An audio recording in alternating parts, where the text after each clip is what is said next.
যে দেখেন ১৫০০ বছর পর একজন দাড়িবিহীন কারীর জবানে তিলাওয়াত শুনে একটা মানুষের অন্তর যদি এতটা প্রভাবান্বিত হয়, তাহলে স্বয়ং আল্লাহ তাআলা যার উপরে কোরআন নাজিল করেছেন, যাকে আল্লাহ কোরআন তিলাওয়াত করে শুনিয়েছেন, মূলত নবীকে কোরআন শিখিয়েছেন আল্লাহ তাআলা।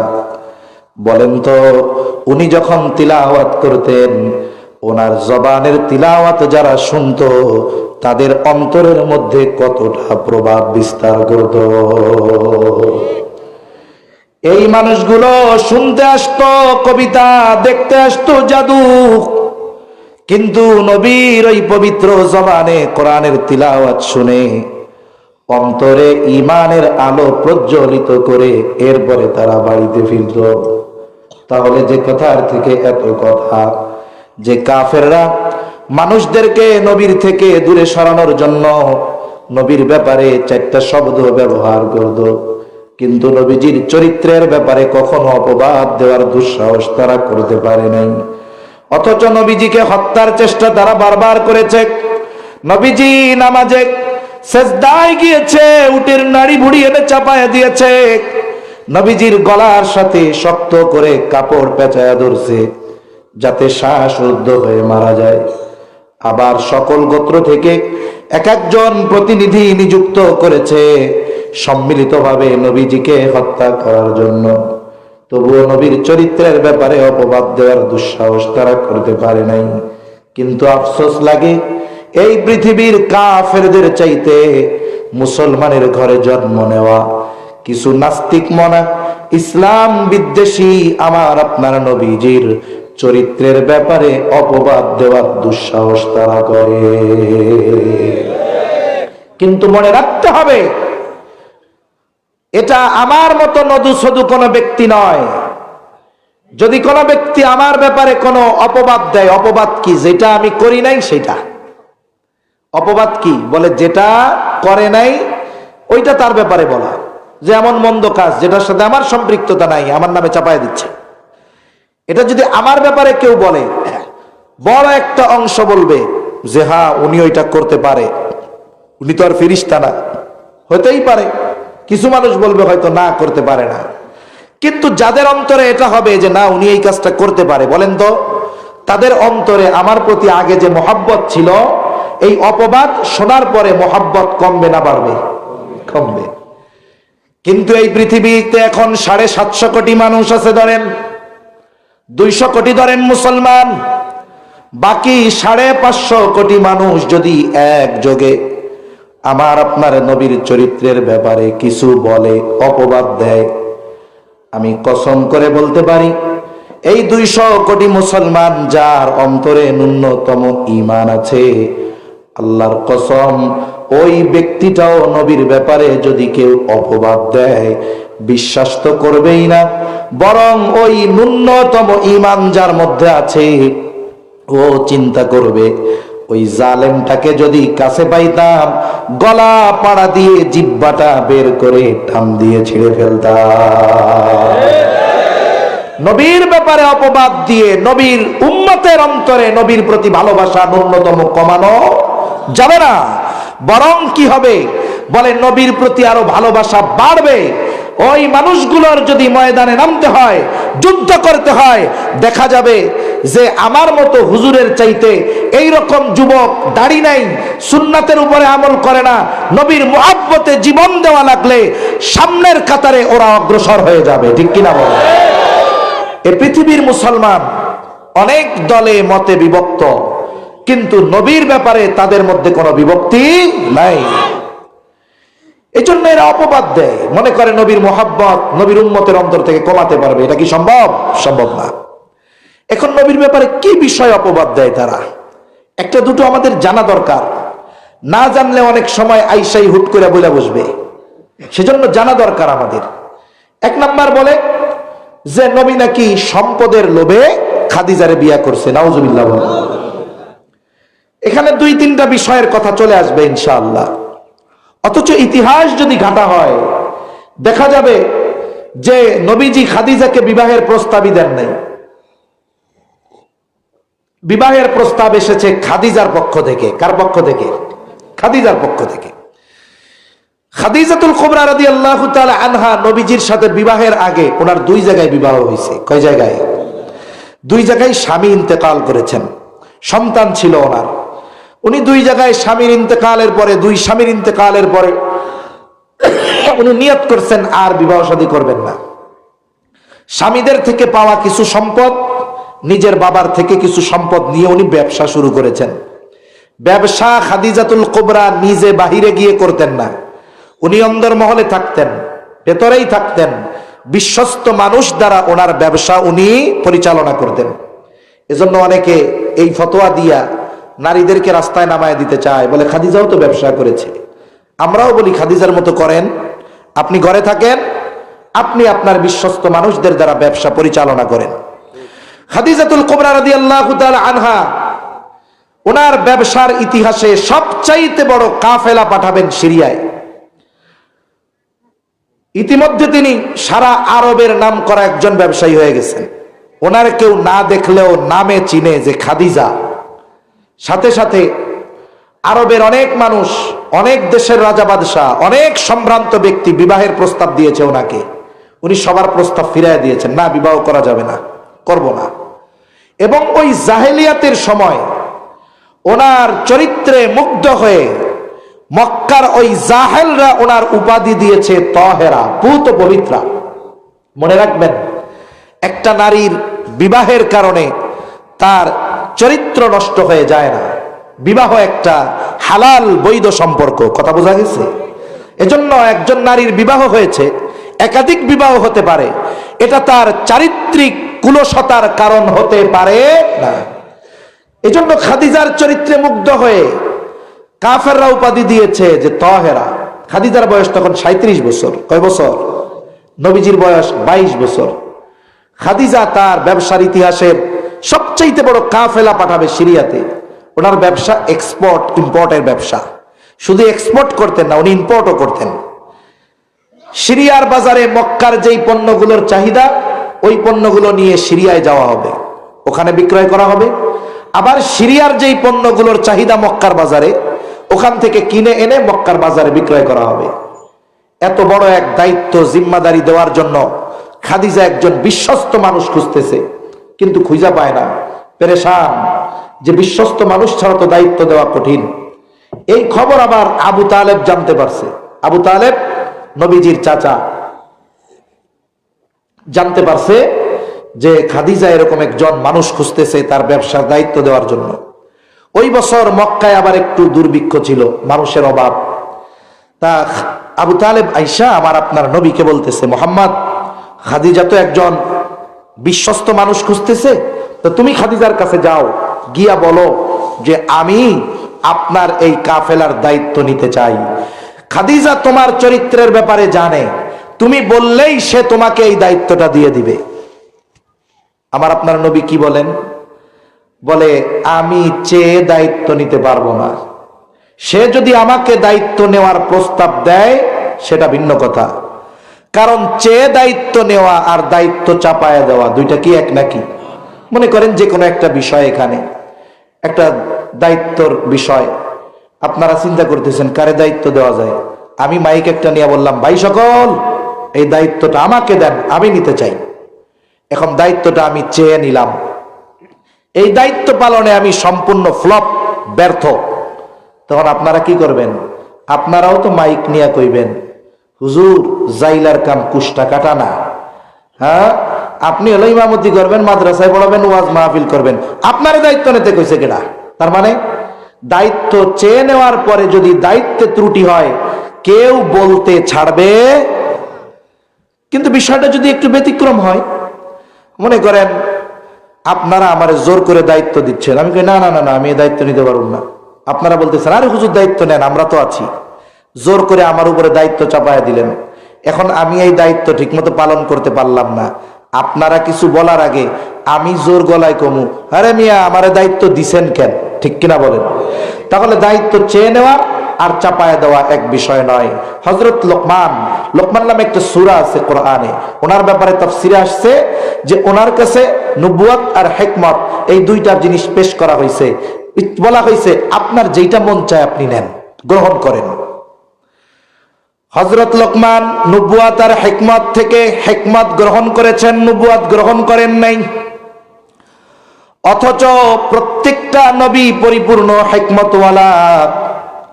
তিনি যদি নবুয়তের দায়িত্ব গ্রহণ করতেন হিকমতও পেয়ে যাইতেন। জিজ্ঞাসা করা হলো, লোকমান, নবুয়তের মতো মর্যাদাপূর্ণ বিষয় গ্রহণ করার সুযোগ থাকার পরেও কেন আপনি হিকমতকে গ্রহণ করলেন? নবুয়ত গ্রহণ করলে তো হিকমতও পেয়ে যাইতেন। হযরত লোকমান বলে, শোনো, আল্লাহ তাআলা যদি আমাকে নিজের থেকে নবুয়ত দিতেন তাহলে আমাকে কোনো ইখতিয়ার দিতেন না, বেছে নেওয়ার সুযোগ দিতেন না, সরাসরি নবুয়ত প্রদান করতেন। আর ওই নবুয়তের দায়িত্ব পালনে যত ব্যবস্থাপনা দরকার সব কিছু আল্লাহ তাআলা গ্রহণ করতেন।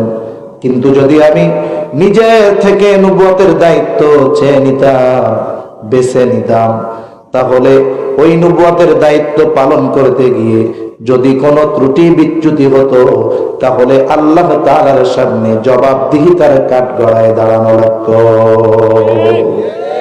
এই জন্য আল্লাহ তাআলা যত নবীকে নবুয়ত দিয়েছেন প্রত্যেক নবীর নবুয়তি দায়িত্ব পালনের সব আঞ্জাম দিয়েছেন কে? অনেক উপমা উদাহরণ দেওয়া যাবে, আমাদের নবীরটাই দেই। যখন প্রথম দিকে ওহী নাজিল হতো, জিবরাইল আলাইহিস সালাম এসে আমার আপনার নবীকে কোরআন শোনাতেন। নবী কান দিয়া শুনতেন আর মুখ দিয়া পড়তেন। কেন? চিন্তা করতেন যদি কোনোটা ছুটে যায়, যদি আমি ভুলে যাই, যদি এইগুলা জমা না করতে পারি, যদি ভুলে যাই তাহলে বিষয়টা কেমন হবে। এই জন্য নবীজি তাড়াহুড়ো করে জবান আওড়াতেন। জিবরাইল আলাইহিস সালামের পড়া শেষ হওয়ার আগে নবীজি পড়া শুরু করে দিতেন। এই যে অবস্থাটা আল্লাহ তাআলা দেখেন কি দেখেন না? জোরে বলেন, দেখেন কি দেখেন না? আল্লাহ তাআলা দেখেন, ওহী নাজিল করে বলেন, লা তুহাররিক বিহি লিসানাকা লিতাজালা বিহি ইন্না আলাইনা জামআহু ওয়া কুরআনাহু ফাইযা ক্বরানাহু ফাত্তাবি' কুরআনাহু সুম্মা ইন্না আলাইনা বায়ানাহু। আল্লাহ তাআলা বলেন, লা তুহাররিক বিহি লিসানাকা লিতাজালা বিহি, হাবিব আপনি তাড়াহুড়ো করে বারবার আপনার জবান আওড়াবেন না। লা তুহাররিক বিহি লিসানাকা লিতাজালা বিহি, আপনি কি মনে করেন এগুলো হারিয়ে যাবে, জমা করতে পারবেন না, ভুলে যাবেন? শুনে নেন, ইন্না আলাইনা জামআহু ওয়া কুরআনা, এই কোরআন একত্রিত করার এবং এই কোরআন আপনাকে পড়িয়ে দেওয়ার দায়িত্ব আমি আল্লাহ।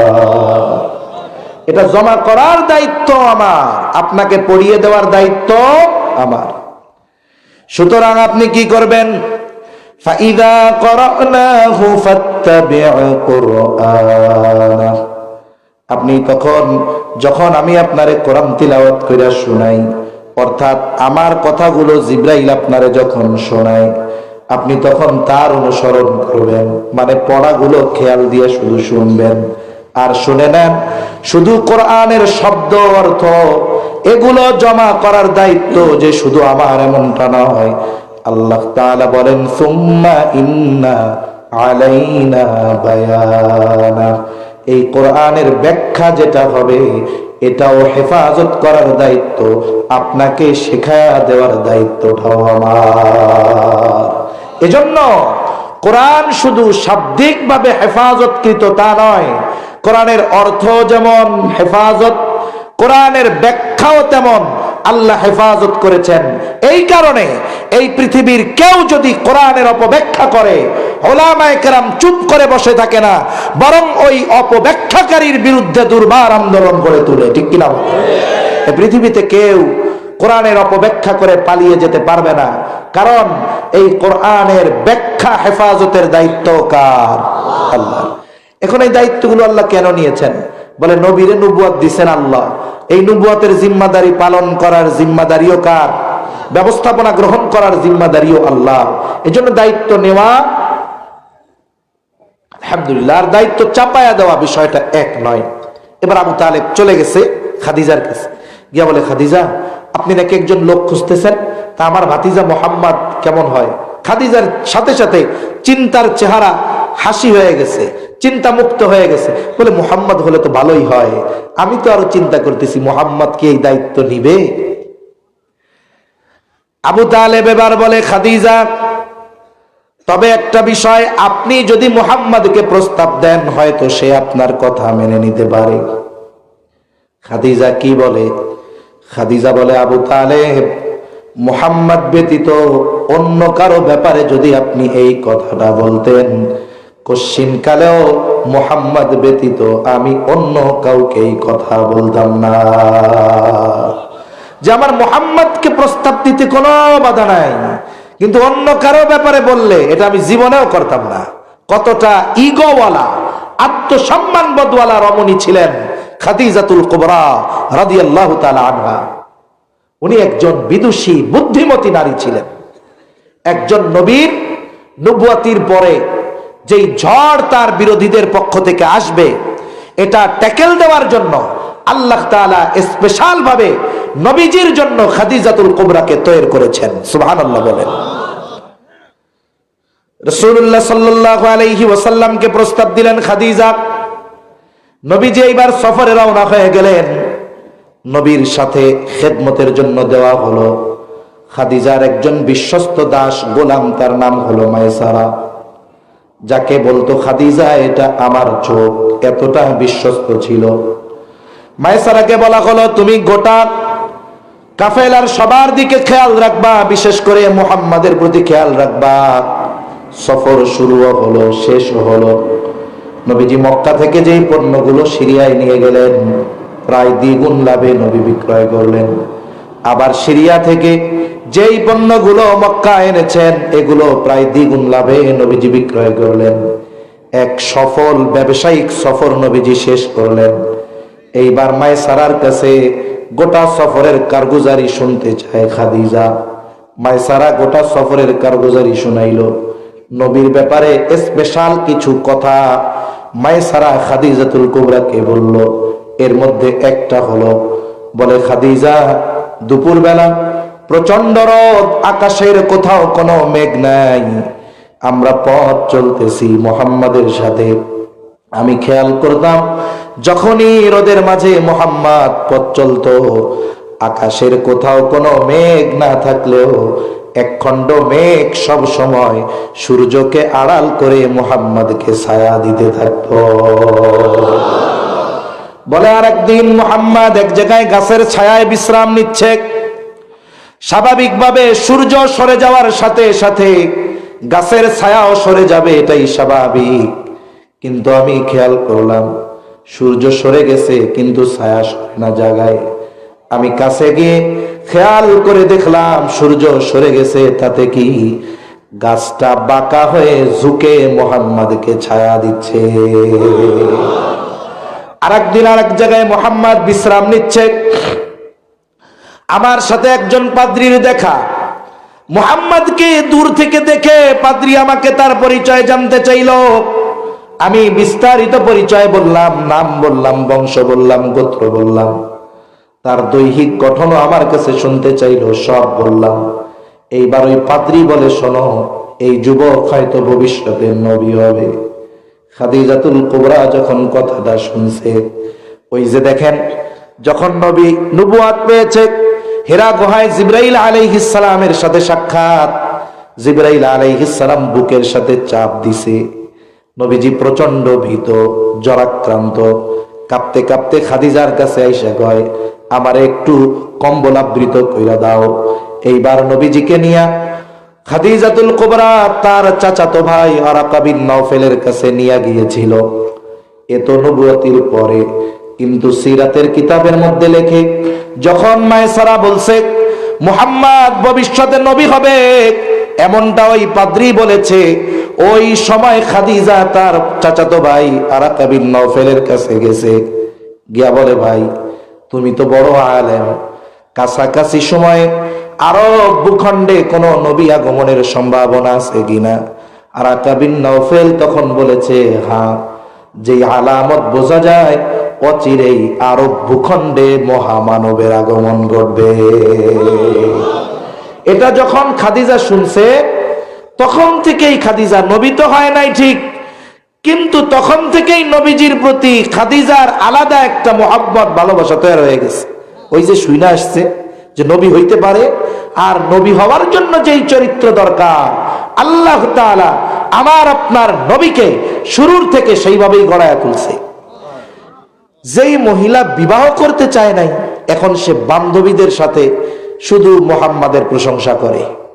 বান্ধবীরা বলে, কি ব্যাপার, হ্যাঁ তুমি না বিয়া করতে চাও না, এখন খালি মোহাম্মদের কথা বলো কেন? তাহলে কি তোমার মোহাম্মদের পছন্দ হয় নাকি? মনে রাখবেন, আমাদের বাংলাদেশের 40 বছরের মহিলা আর আরবের 40 বছরের মহিলা সেম না। কথা বুঝতে পারছেন? আরে পাকিস্তানের একটা প্রদেশ আছে, ওই দেশের 80 বছরের মহিলা আমাগো দেশের 17 বছরের যুবতীর চাইতে সুন্দর। কথা বুঝতে পারছেন? তাহলে এটা মনে করার সুযোগ নাই যে 40 বছর বয়স হয়ে গেছে খাদিজাতুল কুবরা, এই জন্য মনে হয় আমাদের দেশের মহিলাদের মতো হয়ে গেছে। না না, আল্লাহ তাআলা ওনাকে যথেষ্ট সৌন্দর্য দান করেছিলেন। এখন আরব দেশে জাহেলিয়াত, আমরা তো বলি এটা জাহেলিয়াতের সময়, বলে নবীজির নবুয়তির পূর্বকালীন সময়, বলে জাহেলিয়াতের সময়। যদি প্রশ্ন করে জাহেলিয়াতের সময় কোনটা, বলে নবীজির নবুয়তির আগের সময়টা, ঈসা আলাইহিস সালামের পরের থেকে এই সময়টাকে কয় জাহেলিয়াতের কাল।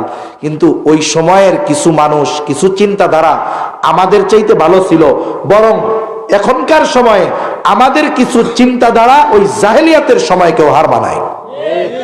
মনে করেন আরব সমাজে কোন নারীর যদি একাধিক বিবাহ হইতো, একাধিক বিবাহর পরে তাকে অন্য কোন পুরুষ, সেই পুরুষ অবিবাহিত হোক, বিবাহ করাটাকে খারাপ বিষয়ে দেখা হইতো না। কিন্তু এখন মনে করেন একজনের মেয়ে খুব দিনদার, কিন্তু এক জায়গায় বিবাহ হয়েছিল, এখন তাদের সাথে সে তালাক প্রাপ্ত হয়ে গেছে, সম্পর্ক শেষ। আবার আমাদের সমাজের একটা রোগ আছে, যদি কোনো মেয়ে ডিভোর্স হয় বা তালাক প্রাপ্ত হয়, একতরফা ভাবে ওই রমণীকে তালাকের জন্য দোষারোপ করা হয়। ঠিক কিনা কম? আরে সময় তো পার হয়ে গেছে গা, 33 বেজে গেছে, বেশি সময় আর যাওয়া যাবে না। কষ্ট হচ্ছে না তো আপনাদের? আমি কথাটা সংক্ষিপ্ত করে নিয়ে আসি। চিন্তা করবে যে হুজুর কইছে 12:30, এখন ওনারই তো কথা ঠিক নাই, ওনার ওয়াজে কি কাজ হইব? এখন আপনারা যদি 10-12 মিনিট সময় দেন তাহলে কই বলবো? আচ্ছা ঠিক আছে, না না অত রাত দরকার নাই। কে কইছে 3টা পর্যন্ত চলবো? দরকার নাই, শেষ হয়ে যাইব তাড়াতাড়ি। বসেন। এখন আমাদের দেশে যদি কোনো মেয়ে তালাক প্রাপ্ত হয়, একতরফা ভাবে সবাই ওই মেয়ের দোষারোপ করে, তাই না? আমাদের দেশে অনেক দিনদার পিতা আছে। কি দার পিতা বলেন? কিন্তু উনি ওনার মেয়ে বিয়া দেওয়ার সময় দিনদার দেখে না, কি দার দেখে? কোন জোরে করেন, কি দার দেখে? মালদার। এখন যদি কোন চাচা আপনি দিনদার, মাইয়াটাও দিনদার, কিন্তু পোলাটা মাইয়াটা বিয়া দেওয়ার সময় দিনদার না খুঁজা মালদার খুঁজলেন কেন? দুরু মিয়া, টাকা পয়সা আছে তো, আমার মাইয়া যাইয়া ওয়াজ করে ঠিক করে ফেলবো। এই সময় সব পাল্টা যায়। এখন মেয়েটাকে বিবাহ দিয়েছে, শহরে ডুপ্লেক্স বাড়ি আছে, গুলশানে থাকে, মেয়ের চেহারাও সুন্দর, মেয়েও দিনদার, মনে করেন আলেমাও। এখন ওই বাড়িতে মেয়ে গিয়া দেখে যে তার স্বামী পরনারীতে আসক্ত। এর স্বামী রাতের বেলা বন্ধুদের নিয়ে মদের আড্ডা জমায়, ওইখানে আইসা তারে তাদের সামনে চেহারা উন্মুক্ত কইরা দেখাইতে বলে যে তুমি তোমার চেহারা বন্ধুদের সামনে দেখাও। এখন বলেন তো, ওই বাড়িতে আধুনিক ফ্যাসিলিটি যত থাক, ওই দিনদার মেয়েটার জন্য ওই বাড়ি জাহান্নামের চাইতে কোনো অংশে কম হবে? এখন মেয়ে টিকতে পারে নাই, বিবাহ বিচ্ছেদ হয়ে গেছে। এখন বাড়িতে আসছে, মেয়েটার গায়ে একটা খোঁটা লেগে গেছে না, তালাক খাওয়া। বলেন তো দোষটা কি মেয়ের নাকি মেয়ের বাপ আর ওর? এখন মনে করেন মানুষে বলা বলি করে না যে ভাই রে অমুকের মেয়েটা খুব ভালো দিনদার, আর একজন মুখ তেড়া কইরা কয় অত কইও না, ভালো হইলে কি তালাক খাইতো নাকি? এরকম বলার লোক আছে না নাই?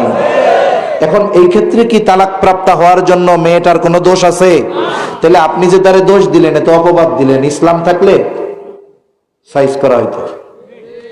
এখন মনে করেন ওই দিনদার মেয়েটা একটাই বিয়া হয়েছে, তালাকও খাইছে, এখন ওর কথা শুইনা আর এক দিনদার ফ্যামিলির ছেলে, সেও দিনদার, তার মা বাপরে যায় বলতেছে, আব্বা আমার লাগে তো বিয়া দেওয়ার লাগে মাইয়া খুঁজতেছেন, তা অমক চাচার মাইয়াটা খুব দিনদার ভালো, কি ওর সাথে আমার বিয়া দিয়ে দেন। আস্তাগফিরুল্লাহ, জিব্বা 3 হাত বের করে আস্তাগফিরুল্লাহ, তুই আবেয়াইতে বলা, তুই ওই তালাক খাওয়া মাইয়া বিয়া করতে চাস, ইজ্জত আমার থাকবো, এই কথা কইয়া দেখবেন যে আপনার বাপ স্টক করে হইছে। ঠিক কিনা কন? তার মানে কি, যে একটা মেয়ে তালাক প্রাপ্ত হওয়া এটা আমাদের সমাজে খারাপ দৃষ্টিতে দেখা হয়, অথচ জাহেলিয়াতের সময় খারাপ দৃষ্টিতে দেখা হইতো না। আবার যদি মনে করেন কোন যুবক বিয়া করতে চায়, যাকে বিয়া করবে মেয়ে ভালো কিন্তু মাগার ওর বয়সে বড়, বাপ মা কইব আস্তাগফিরুল্লাহ, এ কাম করিস না। এখন যদি বিয়া কইরাই ফেলে, বয়সে বড়, বন্ধু বান্ধব কি কইব? বন্ধু বান্ধব কইব, দোস্ত ভালোই করছস, তোর বউরে ভাবি কমু না দাদি কমু টের হইলা তো। আবার যদি এমনটা ওই ছেলেটা করে যে মনে করেন মেয়েটার স্বামী মারা গেছে, সাথে একটা বাচ্চা আছে, ও চিন্তা করছে মেয়েটা বাচ্চা আছে যাবে কই, আমিও তার অভিভাবক হয়ে যাই, এইবার বিবাহ করছে, বাচ্চাটারেও নিয়ে আসছে।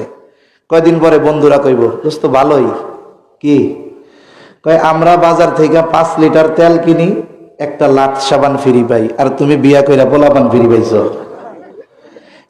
এই যে কথাগুলো বলবে মজা করে, আমরাও একটু মজা করলাম, হাসলাম, কিন্তু বাস্তবতা হলো এই চিন্তাধারা যারা পোষণ করে ওদের চিন্তাধারা ওই জাহেলিয়াতের মানুষগুলার চাইতেও খারাপ। এজন্য আমাদের মন মগজ চিন্তাধারার পরিচ্ছন্নতা দরকার। আপনি যখন তিরস্কার করবেন কোন তালাকপ্রাপ্ত নারীকে বিবাহ করার জন্য কাউকে, আপনার আমার নবী বিবাহ করেছেন, কিভাবে আপনি তিরস্কার করেন? খাদিজাতুল কুবরা বান্ধবীদের সাথে আলোচনা করে, বান্ধবীদের একজন বলে, খাদিজা মুহাম্মদকে তাইলে বিয়ার প্রস্তাব দিয়ে দাও। খাদিজা বলে, আমি যদি প্রস্তাব দেই, মুহাম্মদ যদি প্রস্তাব ফিরিয়ে দেয় আমি লজ্জা পাবো। বলে, তাহলে আমি তোমার পক্ষ থেকে প্রস্তাব দিয়ে দেই। বলে, আমার বিষয়টা গোপন রাখবা, তার মনোভাবটা আগে জানো। ইতিমধ্যে পার হয়ে গেছে বেশ কিছু সময়, নবীর বয়স 25-এর কোঠায়, খাদিজার বয়স 40। এইবার ওই মেয়েটা গিয়ে আমার আপনার নবীকে বলে, মুহাম্মদ বিবাহ শাদী কি করবা না? বয়স তো কম হইল না। এইবার আমার আপনার নবী বলে, বিবাহ করব কেমনে, আমার তো টাকা পয়সা নাই, সম্পদ নাই। ওই মহিলা বলে, মেয়েটা বলে, কেউ যদি তোমার সব খরচ বহন করার দায়িত্ব নেয়, তুমি রাজি আছো নাকি? নবীজি বলে, আমার চাচা আবু তালেব অভিভাবক, তার সাথে গিয়া কথা বলো। লম্বা ইতিহাস। আবু তালেবের খুতবায় আমার আপনার নবীর সাথে খাদিজার বিবাহ হয়ে গেল। দেখেন, এই খাদিজার সাথে নবীজির বিবাহ হওয়াটাকে আল্লাহ তাআলা আমার আপনার নবীর জন্য কোরআনুল কারীমে নিয়ামত হিসাবে অভিহিত করেছে। পবিত্র কোরআনুল কারীমে একটা সূরা, ওই যে সূরা কারীর মতো টান দিতে গেছিলাম আর কি, হইল না। এই সূরা দুহা, এই সূরার মধ্যে আল্লাহ তাআলা আমার আপনার নবীকে নবুয়তির আগে দেওয়া কয়েকটা নিয়ামতের কথা বলছে, যেগুলো দিছে নবুয়তির আগে। মানে এই সূরাটা নাজিল হওয়ার কারণ হইল কি, যে কয়েকদিন নবীজি অসুস্থতার জন্য তাহাজ্জুদে উঠতে পারেন নাই, ওহী আসা বন্ধ ছিল। এখন আবু লাহাবের স্ত্রী বলা শুরু করছে, মুহাম্মাদের রব মুহাম্মাদের ছেড়ে দিছে, রাগ হইছে, তারে পরিত্যাগ করছে। সাথে সাথে জিবরাইল আলাইহিস সালামের কথা কয় যে ওই শয়তানটাও আর আসে না, নাউজুবিল্লাহ। নবীজি একটু মনে মনে কষ্ট পাইছে, সাধারণ বিষয়। আল্লাহ তাআলা এই ঘটনাকে কেন্দ্র করে সূরা দুহা নাজিল করছে। আল্লাহ তাআলা বলতেছে, ওয়াদ-দুহা ওয়াল-লাইলি ইযা সাজা, প্রভাতের শপথ, রাতের শপথ, যখন তা অন্ধকারাচ্ছন্ন হয়। মা ওয়াদ্দাআকা রাব্বুকা ওয়া মা ক্বালা, আপনার রব আপনার উপরে অসন্তুষ্ট হয় নাই, আপনারে পরিত্যাগ করে নাই। আপনি ওদের কথায় মনক্ষুণ্ণ হন কেন? ওয়ালাল আখিরাতু খায়রুল লাকা মিনাল উলা, মোট কথা হইল আপনার প্রতিটা ভবিষ্যৎ অতীতের চাইতে উত্তম। তার মানে এখন আপনার লেভেল এই জায়গায়, সময়ের সাথে সাথে আপনার মর্যাদা সম্মান শুধু বাড়তেই থাকবে, কমবে না। সুবহানাল্লাহ বলেন। আজকে আপনার অবস্থান যেই জায়গায়, কালকে তার উপরে, কালকে যেই জায়গায় বলে তার উপরে। তার মানে আপনার প্রতিটা ভবিষ্যৎ অতীতের চাইতে উত্তম। এরপরে আল্লাহ তাআলা বলেন, ওয়ালা সাউফা ইউতিকা রাব্বুকা ফাতারদা। আরে আপনি ওদের কথায় মনক্ষুণ্ণ হন কেন? আপনার রব আপনারে অচিরেই এমন কিছু দিবে, আপনি খুশি হয়ে যাবেন। সুবহানাল্লাহ বলেন। এরপর আল্লাহ কেমন যেন বলতেছে, আরে শুনেন হাবিব, আপনারা তো এখন নবুয়তি দিছি, কোরআন নাজিল করি, এখন আপনার উপরে অসন্তুষ্ট হমু, সাইডা দিমু কেন? যদি সাইডাই দিতাম তাইলে তো নবুয়তির আগেই সাইডা দিতাম। আরে শুনেন, আলাম ইয়াজিদিকা ইয়াতীমান ফাআওয়া ওয়াজাদাকা দাল্লান ফাহাদা। বলে তিনি কি আপনাকে ইয়াতীম অবস্থায় পান নাই? তার মানে আল্লাহ বলেন, আল্লাহ কি আপনাকে ইয়াতীম অবস্থায় পান নাই? ওই সময় আল্লাহ তাআলা আপনাকে ছেড়ে দেন নাই, বরং আপনার জন্য তিনি উত্তম লালন পালনের ব্যবস্থা করেছে। সুবহানাল্লাহ। আপনার জন্য আপনার দাদার অন্তরে তিনি মুহাব্বত জ্বেলে দিয়েছে, আপনার জন্য হালিমাতুস সাদিয়ার অন্তরে তিনি মুহাব্বত জ্বেলে দিয়েছে। ইয়াতীম হওয়ার কারণে আপনি কখনো নিগ্রহের শিকার হন নাই, বরং আপনাকে যেই দেখেছে সেই ভালোবেসেছে। এই যে মানুষের অন্তরে আপনার প্রতি মুহাব্বত আমি আল্লাহ ঢেলে দিয়েছি, এই কথাটাই আল্লাহ মনে করায়া দেন। এরপরে আল্লাহ তাআলা বলেন, ওয়াজাদাকা দাল্লান ফাহাদা। আপনার সঠিক পথ অচেনা ছিল, আমি আপনাকে সঠিক পথ চিনিয়ে দিয়েছি। এরপরে আল্লাহ তাআলা বলেন, ওয়াজাদাকা আইলান ফাআগনা। এই আয়াতের তাফসীরে মুফাসসিরিনে কেরাম নবীজির সাথে খাদিজাতুল কুবরার বিবাহের ঘটনা বর্ণনা করতেছেন। নবীজির সাথে খাদিজাতুল কুবরার বিবাহ হয়ে গেল। এইবার বাসর রাত, খাদিজাতুল কুবরা আমার আপনার নবীকে বলে, ও মুহাম্মদ, আজকে থেকে আপনার সাথে আমার সম্পর্ক একরকম, আগে ছিল আর এক রকম। আজকে তো আমি আপনার অধীনস্থ। খাদিজা বলে, ও মুহাম্মদ, আমার যত সম্পদ আছে, আমার যত টাকা পয়সা আছে, আমি সব কিছুর মালিক আপনাকে বানিয়ে দিলাম। আপনার যখন খুশি, যত খুশি, যেভাবে খুশি, যাকে খুশি আপনি দিবেন, আমার কোনো আপত্তি নাই। আজকে থেকে আমি যেমন আপনার, আমার সব সম্পদের মালিকও আমি আপনাকে বানায়া দিলাম। আর আল্লাহ তাআলা মনে করায় দেয়, হাবিব ভুলে গেছেন নাকি?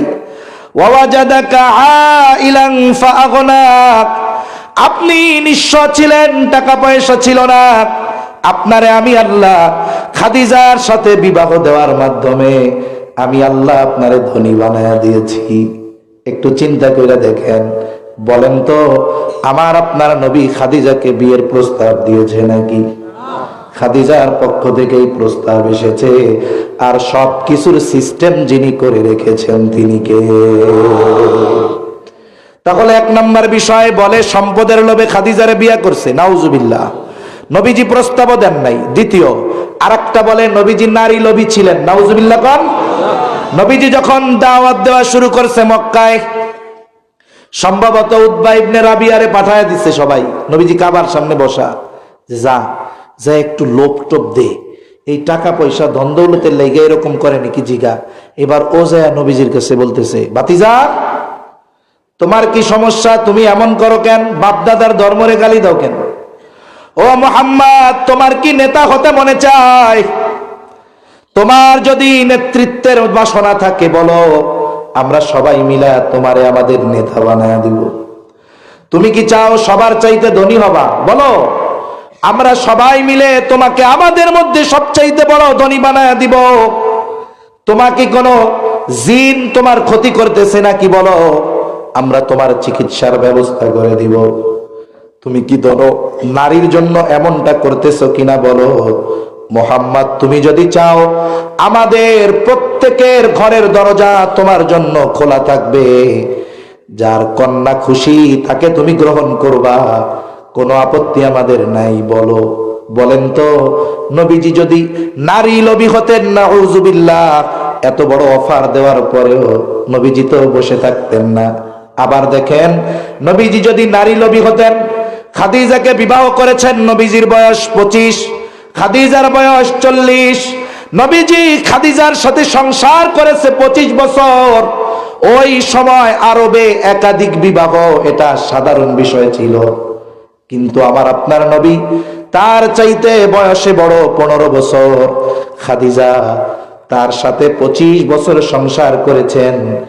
এর সময় অন্য কোন স্ত্রী গ্রহণ করেন নাই।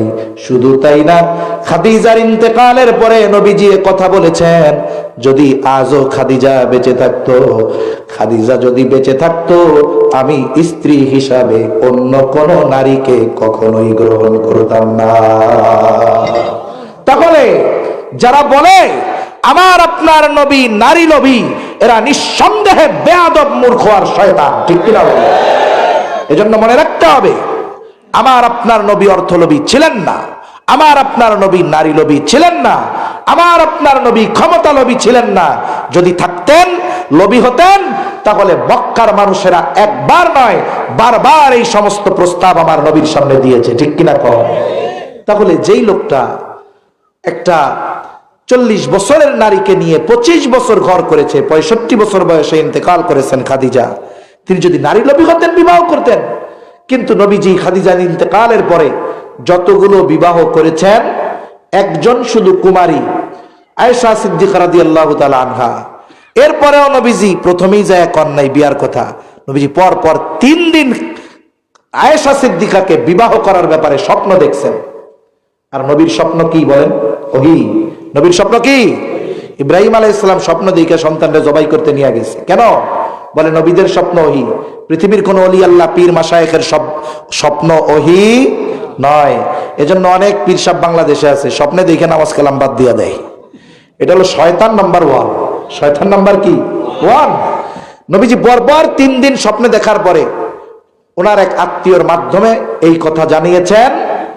নবীজি এর পরে প্রস্তাব নিয়ে যান নাই, আবু বকরকে বলার পরে আবু বকর সিদ্দিক রাদিয়াল্লাহু তাআলা আনহু এই বিবাহের প্রস্তাব নিয়ে নবীজির কাছে আসছেন। আবার তোমরা অপবাদ দাও যে নারী লোভী ছিল, অর্থ লোভী ছিল। নাউজুবিল্লাহ কোন? আরে নবীজি নামাজ পড়তেছে, বাহরাইন থেকে সম্পদের ভান্ডার আসছে নবীর জন্য হাদিয়া, স্পেশাল ভাবে। কার জন্য আসছে? নবীর জন্য। কয় এত পরিমাণ সম্পদ আসছে, মসজিদ প্রায় ভরে গেছে। নবীজি নামাজ শেষ কইরা বসছেন, বলে ইয়া রাসূলুল্লাহ, এটা আপনার জন্যই আসছে, এটার মালিক আপনি। নবীজি ওই এক মজলিসে বৈশা সবাইরে খবর দিছেন, দুহাত প্রসারিত করে সবাইকে সব সম্পদ, স্বর্ণ রূপ্য যা আসছে সব দিয়া খালি হাতের পরে বাড়িতে গেছেন। হারে মিয়া, আমাদের নবীকে আমরা বলি গরিব নবী। কে কইছে গরিব নবী? নবীর সম্পদের অভাব আছে, কিন্তু নবী সম্পদ গচ্ছিত রাখতেন না, নবীর সম্পদের অভাব ছিল না।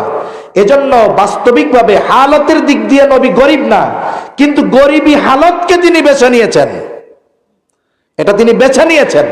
নাইলে যেই পরিমাণ সম্পদ ওনার জন্য হাদিয়া এসেছে, গনিমত থেকে, যুদ্ধের গনিমত থেকে যা পাইতেন, এটা দিয়ে তো অঢেল সম্পদের মালিক হয়ে যাইতেন।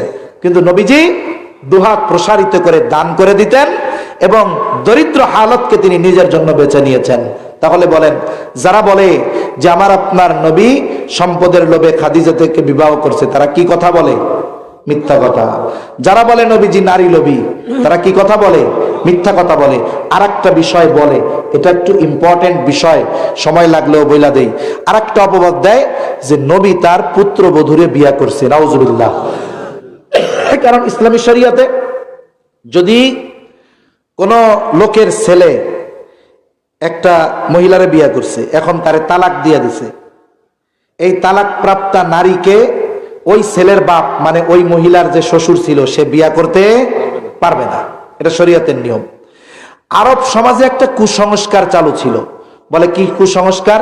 বলে পালক পুত্রকে নিজের পুত্রের মতো মনে করত। নিজের পুত্র যেমন সম্পদের ওয়ারিশ, পালক পুত্রকেও সম্পদের ওয়ারিশ বানায়া দিত। নিজের পুত্র তার স্ত্রীকে তালাক দিলে যেমন শ্বশুর বিয়া করতে পারতো না, পালক পুত্র যদি তার স্ত্রীকে তালাক দিত, জাহেলিয়াতের সমাজে ওই শ্বশুর এটাকে বিবাহ করা হারাম মনে করত।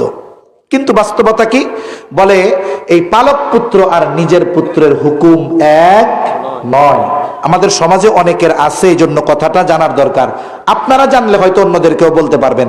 দেখেন, একটা লোক একটা ছেলে পালক নিছে, ছেলেটার বয়স 2.5 বছর। কয় বছর? 2.5 বছর। এই সময় মা কত আদর করে, পালক মা চুমা দেয়, আদর করে, কোলে নেয়, বুকে নেয়। এখন এই ছেলেটা বালেগ হয়ে গেছে। কি হয়েছে? বালেগ যখন হয়েছে, ওই মা 2.5 বছর থেকে 14 বছর পর্যন্ত আদর করছে, গোসল করাইছে। বলে বালেগ হওয়ার পরে ওই ছেলে আর তার পালক মার সামনে যাইতে পারবে না? জোরে বলেন, পারবে? এখন মাসালা দিলে হবে না, মাসালার সামনে আবেগ চলবে না। তো আমার মার মতো ল্যাংটা কাল থেকে পালছি, আগাইছি, সুসাইছি, মুতাইছি, ওর লোকে কি আমার পর্দা করা লাগবো? এ কথা কি চলবে? চলবে না। তাহলে কি বোঝা গেল? একটা মেয়ে পালন করছে 2.5 বছর থেকে, বাবা লালন পালন করছে, চুমা দিছে, কপালে চুমা দিছে, ঠোঁটে চুমা দিছে। মেয়েটা এখন বালেগা। বলে বালেগা হয়ে গেছে, এখন আর সে ওই পালক পিতার সামনে যাইতে পারবে না। আবেগে কাজ হবে না, কোনো মাসালার জায়গায় মাসালাকে রাখতে হবে, শরীয়তের আইনকে আইনের জায়গায় রাখতে হবে। আবেগ দিয়ে দিন চলবে না, ঠিক কিনা বলেন? এখন জাহেলিয়াতের সময় পালক পুত্রকে আপন পুত্রের মতো মনে করত। এখন হযরত যায়েদ রাদিয়াল্লাহু তাআলা আনহু নবীজির পালক পুত্র ছিল। আসলে উনি একবার বাজারে গিয়ে গেছে হারাইয়া, এখন এক লোক পাইয়া ওনারে বাজারে আইনা বিক্রি করছে। খাদিজাতুল কুবরা রাদিয়াল্লাহু তাআলা আনহুর এক কাজিন, খালাতো ভাই না চাচাতো ভাই, বাজার থেকে কিনে আইনা হাদিয়া দিছে খাদিজারে। খাদিজা আবার এটা হাদিয়া দিছে জায়েদকে, আর কি আমাদের নবীর কাছে। নবীর কাছে জায়েদ অনেক দিন, জায়েদের মা বাপ খুঁজা খুঁজা অস্থির। এক সময় খোঁজ পাইছে মক্কায় মুহাম্মদুর রাসূলুল্লাহর কাছে আপনার পোলা গোলাম হিসাবে আছে। মা বাপ সুজা চলে আসছে ছেলেরে নেওয়ার জন্য। নবীর কাছে যখন আসছে, প্রমাণ হয়ে গেছে যে হ্যাঁ বাচ্চা কাচ্চা ওনাদের। নবীজি বলছে, যাও জায়েদ, তোমারে আমি আজাদ করে দিলাম, তুমি তোমার মা বাপের সাথে চলে যাও। কিশোর জায়েদ নবীজির চরিত্রে এতটা মুগ্ধ হয়েছে, মা বাপকে চিনছে, মা বাপের সাথে পরিচয় হয়েছে। এখন মা বাপরে কয়, তোমরা চলে যাও, আমি নবীর কাছ থেকে যাব না। সুবহানাল্লাহ। এখন এই মোহাব্বত দেখা মা বাপ কয়, তাইলে থাকো, মাঝে মধ্যে আমি তোমার এসে দেখা যাবো। আর নবীজিও বলে, যা, তুই আমার যেহেতু এত ভালোবাসস, গোলাম ছিলি, আজাদ করে দিছি। উপস্থিত সবার সামনে বলতেছে, আজকে থেকে জায়েদ আমার সন্তান। জায়েদ আমার কি? পালক পুত্র। জাহেলিয়াতের সময় পালক পুত্রকে আপন পুত্রের মতো মনে করা হইতো, মনে আছে তো? এখন জায়েদের সাথে এক সময় নবীজি তার ফুফাতো বোন জায়নাব বিনতে জাহাসের বিবাহ দিছে। এখন জায়েদের সাথে জায়নাব বিনতে জাহাসের বনাবনি হয় নাই, কারণ কুফু মিল হয় নাই। তো সে হলো কুরাইশ বংশের সম্ভ্রান্ত এক নারী। জায়েদ ইউথিপিয়ান লোক, আবার গোলামি খাটছে। এক সময় দুজনের মধ্যে বনাবনি হয় না। একদিন নবীজির কাছে জায়েদ এই কথা বলতে বলতে ওই মজলিসেই জায়েদ জায়নাব বিনতে জাহাসের তালাক দিয়ে দিছে। তালাক তো দিছে। এখন আল্লাহ তাআলা নবীরে জানায়া দিচ্ছে, ইদ্যতকালীন সময় শেষ হওয়ার পরে আপনি এইবার এই জায়েদের তালাক প্রাপ্তা স্ত্রীরে বিয়া করবেন। কাম সারছে। চিন্তা করছেন কি অবস্থা? নবীজি চিন্তা করতেছে, গোটা আরব সমাজ যেখানে একমুখী, তার বিপরীত দিকে গিয়ে আমি এই কাজটা করব, এটা কিভাবে সম্ভব? হায় রে, নবীজি চিন্তিত হয়ে গেছে। কিছু কিছু সময় আছে, কিছু কাজ বলার চাইতে করলে প্রভাব পড়ে বেশি। মানে একটা জিনিস বলার চাইতে কাজটা করলে প্রভাব পড়ে বেশি। আসলে কথা একদিক বলতে গেলে অন্যদিকে চলে যায়। এখন উদাহরণ দেই একটা। হুদাইবিয়ার সন্ধি হয়েছে। হুদাইবিয়ার সন্ধি নাম শুনছেন না? যে মদিনা থেকে সাহাবায়ে কেরাম একেবারে ওমরা করার জন্য মক্কার উদ্দেশ্যে রওনা হয়ে গেছে। ইহরাম টেহরাম বাইদা সব রেডি, একেবারে 10 ভাগের 9 ভাগ রাস্তা পার করে হুদাইবিয়ার কূপের কাছে চলে গেছে। এই মুহূর্তে কাফেরদের সাথে একটা আলোচনা হয়েছে, একটা চুক্তি হয়েছে, যে চুক্তির ধারাগুলো সব মুসলমানদের বিপক্ষে মনে হচ্ছে। আর এই ধারাগুলোর মধ্যে একটা, যে এই বছর তোমরা মক্কায় ঢুকতে পারবে না, ফিরা যাবা, আগামী বছর আসবা। সাহাবায়ে কেরামের মন খুব খারাপ, এত কাছে এসে ফিরে যাওয়া লাগবে। এখন ফিরে তো যেতেই হবে, নবীজিও চুক্তিপত্রে সিগনেচার করে দিছে। এখন সাহাবায়ে কেরাম মন খারাপ করে এক জায়গায় বসে রয়েছে এরকম। এখন নবী সবাইকে উদ্দেশ্য করে বলতেছে, এই তোমরা সবাই মাথা মুন্ডায় ফেলো, সাথে সাথে যার সাথে যেই প্রাণী আছে এটারে কোরবান করে দাও। এই কথা নবীজি বলছে 3 বার। কয়বার?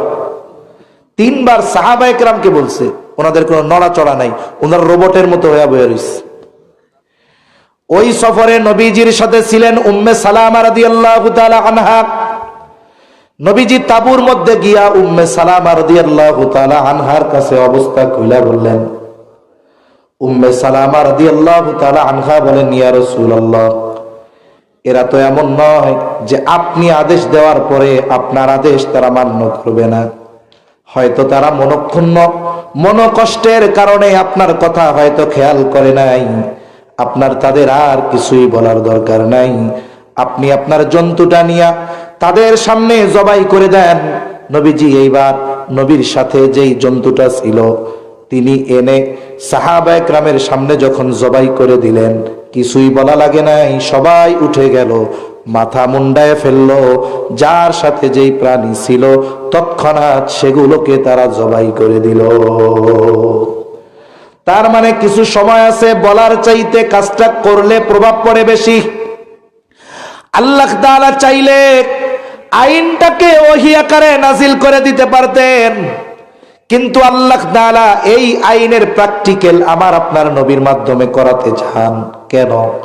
বলে আল্লাহ তাআলা চান এই কুসংস্কারের মূলোৎপাটন আমার আপনার নবীর মাধ্যমে আল্লাহ তাআলা করায়া দিবে।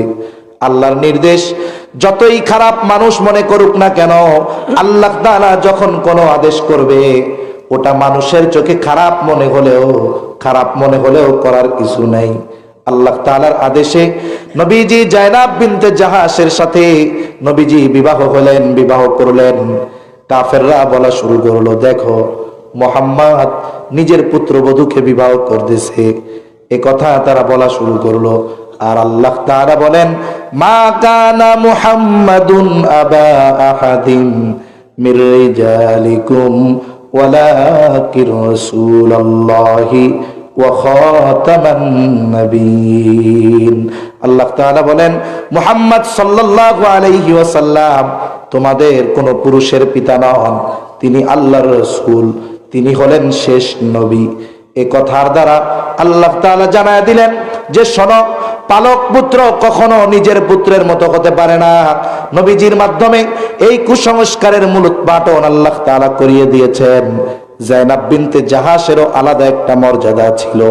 উম্মাহাতুল মুমিনিনদের মাঝে তিনি গর্বের সাথে বলতেন, শোনো, তোমাদের বিবাহ সংগঠিত হয়েছে দুনিয়ায়, আর আমার বিবাহ আরশে আজিমের মালিক স্বয়ং আরশের মধ্যেই বিবাহ পড়ায়ছে। এখন যদি পালক পুত্রের সামনে আপনি যদি চান আপনার স্ত্রী সব সময় যাবে, তাইলে কি করতে হবে? বলে কমপক্ষে বয়সটা 2 বছরের কম হইতে হবে আগে। আরবি হিসাবে 2 বছরের কম যদি হয়, এখন আপনার বোন অথবা ওই মহিলার কোনো বোন যদি সন্তান থাকে, এখন সে সন্তানদের দুধ পান করায়, আপনি ওই বাচ্চারে আপনার বোনের দুধ পান করায় দিবেন। তাহলে এখন ওই মহিলার সাথে এই বাচ্চার সম্পর্ক কি হইল? কয় দুধ খালা হয়ে গেছে। কি হইছে? দুধ সম্পর্কের কারণে কি হইছে? দুধ খালা। এখন এর সাথে বিবাহ হারাম, সেজন্য দেখা করা যাবে। কথা বোঝা গেছে তো? এই পদ্ধতিতে সম্পর্কটা ওইভাবে বৈধ করা যেতে পারে। কিন্তু কেউ যদি চায় পালক পুত্রকে আলাদাভাবে সম্পদ দিতে চায়, যদি সেটা ভিন্ন কথা, কিন্তু শরীয়তের দৃষ্টিকোণ থেকে আপন পুত্র ওয়ারিস হিসাবে যেই সম্পদের অধিকারী হয়, পালক পুত্রকে আপন পুত্রের ন্যায় ওই সম্পদের মালিক বানানো যাবে না। আর যদি পালক পুত্র হয়, ওই যে দুধ সম্পর্ক যদি না থাকে, সাধারণ পালক পুত্র যদি হয়, তাহলে এ যদি তালাক দিয়া দেয়, তাহলে এর তালাক প্রাপ্ত স্ত্রীকে তার পালক বাপ বিবাহ করতে পারবে। এটাই শরীয়তের নিয়ম। কথা বুঝতে পেরেছেন? এজন্য আমাদের সমাজে অনেক মানুষ আছে। আমাদের অঞ্চলে একজন লোক, তার চাচা মারা গেছে। কি মারা গেছে? লোকটা খুব ভালো। এখন তিনি তার চাচির ইদ্যৎকালীন সময় পার হওয়ার পরে উনি তারে বিয়ে করছে। উনি তাকে কি করছে? যে বিবাহ করতে সে খুব ভালো মানুষ, দুনিয়া থেকে চলে গেছে। তার ছেলে বড় একজন আলেম, কিন্তু ওই সময়ে সমাজের মানুষ তো জানে না, শুরু করেছে চাচিরে বিয়া করছে, চাচিরে বিয়া করছে। এরপরে ওলামায়ে কেরাম সুন্দর মতো সবাইরে বুঝাইছে যে উনি যে কাজটা করেছে স্রোতের বিপরীতে গিয়ে, ওনাকে তো আমাদের বাহবা দেওয়া দরকার ছিল। আমরা একটা হালাল জিনিসকে সমাজে নিকৃষ্ট মনে করতেছি, হারাম মনে করতেছি, আর উনি স্রোতের বিপরীতে গিয়ে এই মহিলার পাশে দাঁড়িয়েছেন, বিবাহ করেছেন, এজন্য তারা আরো পুরস্কৃত করার দরকার ছিল। এরপরে মানুষজন বুঝতে পারছে না আমাদের ভুল হয়েছে। এজন্য শরীয়তের অনেক বিষয় আছে যেগুলো আমাদের অজানা। তা কাফেররা কি বলতো যে মুহাম্মদ তার পুত্রবধূরে বিয়া করছে। আসলে আল্লাহ তাআলা এই বিবাহ সংগঠিত করানোর মাধ্যমে শতাব্দীর পর শতাব্দী ধরে চলে আসা কুসংস্কারের কবর রচনা আল্লাহ তাআলা করিয়ে দিয়েছেন, ঠিক কিনা বলেন? এজন্য মনে রাখতে হবে আমার নবীর চরিত্র কেমন জানেন? অতীতের সব নবীর চরিত্র উত্তম চরিত্র, কোনো সন্দেহ নাই, কিন্তু আমার আপনার নবীর চরিত্র শুধু উত্তম চরিত্রওয়ালা নবী নয়। নবীজি বলেন ইন্নামা বুইফতু লিউতাম্মিমা মাকারিমাল আখলাক, আমাকে উত্তম চরিত্রে পরিপূর্ণতা প্রদানার্থে প্রেরণ করা হয়েছে। অতীতের সব নবী উত্তম চরিত্রওয়ালা, আমার আপনার নবী উত্তম চরিত্রে পরিপূর্ণতা দান করনেওয়ালা, ঠিক কিনা কর? এজন্য আমরা যদি আদর্শ সমাজ, আদর্শ রাষ্ট্র, আদর্শ জীবন বিনির্মাণ করতে চাই, নবীজির আদর্শবিহীন সম্ভব? জোরে বলেন সম্ভব? এখন আমি তো নবীজির কোনো স্পেসিফিক আদর্শের কথা বলি নাই, আমি শুধু আপনাদের নবীজির চারিত্রিক বিষয়ে একটু উদ্বুদ্ধ করেছি। এখন আমার মূল কথা হলো নবীজিকে জানতে হলে নবীজিকে পড়তে হবে, ঠিক কিনা? মাহফিলের মধ্যে এক মজলিসে নবীজির চরিত্র হলো মহাসমুদ্র, মহাসমুদ্রের তলদেশ খুঁজে পাওয়া যাবে, নবীর চারিত্রিক সৌন্দর্য বর্ণনা করা আমাদের দ্বারা অসম্ভব। ওইটা সম্ভব, হিমালয়ের চূড়ায় বারবার পৌঁছানো যাবে, কিন্তু নবীজির চরিত্রের সৌন্দর্য বর্ণনা করা আমাদের জন্য অসম্ভব।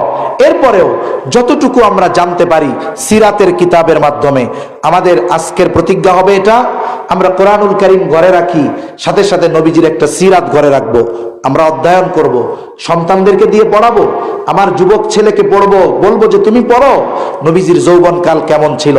মেয়েটাকে কিনে দিবেন যে দেখো উম্মাহাতুল মুমিনিনরা কেমন ছিল, আপনি নিজেও পড়বেন নবী স্বামী হিসাবে কেমন ছিলেন, নবী শ্বশুর হিসাবে কেমন ছিলেন। এভাবে যখন আমরা নবীজিকে বারবার পড়বো, জানবো, একটা সময় নবীকে মানার আগ্রহ আমাদের মধ্যে আসবে, ঠিক কিনা গণ? কারণ যার ব্যাপারে আমরা জানি না তাকে মানবো কেমনে? সেজন্য নবীর এই উত্তম চরিত্র যদি আমরা অনুসরণ করতে পারি তাহলে দুনিয়া আখিরাত উভয় জাহান আমাদের কামিয়াব হয়ে যাবে। আল্লাহ সুবহানাহু ওয়া তাআলা আমাদের সবাইকে নবীর অন্তর, পরিপূর্ণ অন্তরের মধ্যে মহব্বত দিয়ে অন্তরকে ভরপুর করার সাথে সাথে নবীর আদর্শের আলোকে নিজেদেরকেও আদর্শিত হওয়ার তৌফিক আল্লাহ দান করেন, আমিন। ওয়া আখিরু দাওয়ানা